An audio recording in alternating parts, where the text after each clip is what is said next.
मेरे प्यारे बच्चों, आज हम आपको पढ़ाने चल रहे हैं विलयन।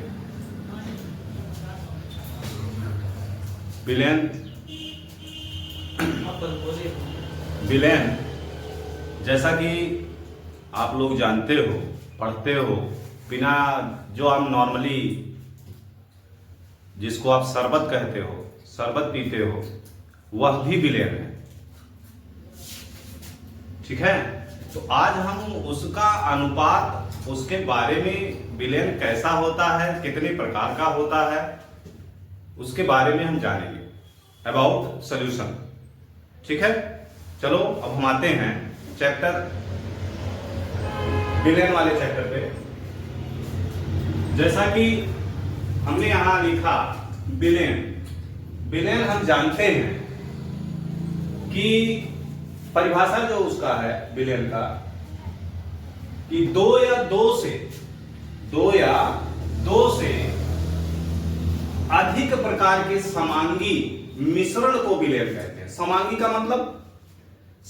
का मतलब ये हो कि हमने पानी में चीनी मिला दिया, हमने पानी में नींबू घोल दिया, तो ये सभी क्या है?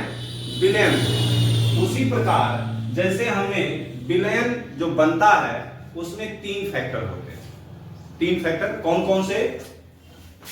फैक्टर तो 2 ही, मतलब 3 चीजें होती हैं। ये इस प्रकार से, यानी जो हम शरबत पीते हैं वो अभी विलयन ही है। इसमें होता क्या है? एक विलेय होता है, एक विलायक होता है और एक विलयन होता है। विलेय क्या होता है? जो चीजें हम घोलते हैं उसको विलेय कहते हैं। जिसमें मिलाते हैं, जिसकी मात्रा ज्यादा होती है, उसे हम विलायक कहते हैं। और जो एक ये सॉल्यूशन तैयार, जो इस प्रकार से बनके तैयार होता है, उसको विलयन कहते हैं, उसको सॉल्यूशन कहते हैं। यानी कि विलयन घोलने के आधार पर, मिलाने के आधार पर 3 प्रकार के होते हैं।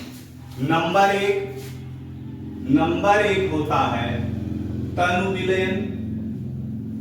नंबर 2 होता है संतृप्त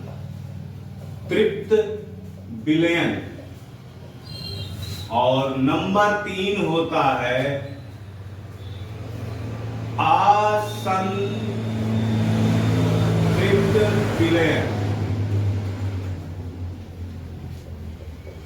तनु विलयन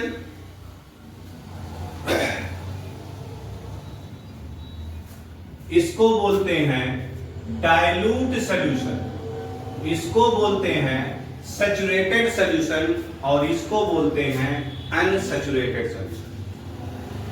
तनु विलयन जिसमें विलेय की मात्रा, यानी ये जो विलेय है, यानी अगर हम पानी में नमक घोल रहे हैं तो उसकी मात्रा बहुत कम हो, तो उसको हम कहेंगे तनु विलयन, यानी 1 लीटर में 1 ग्राम या उससे कम।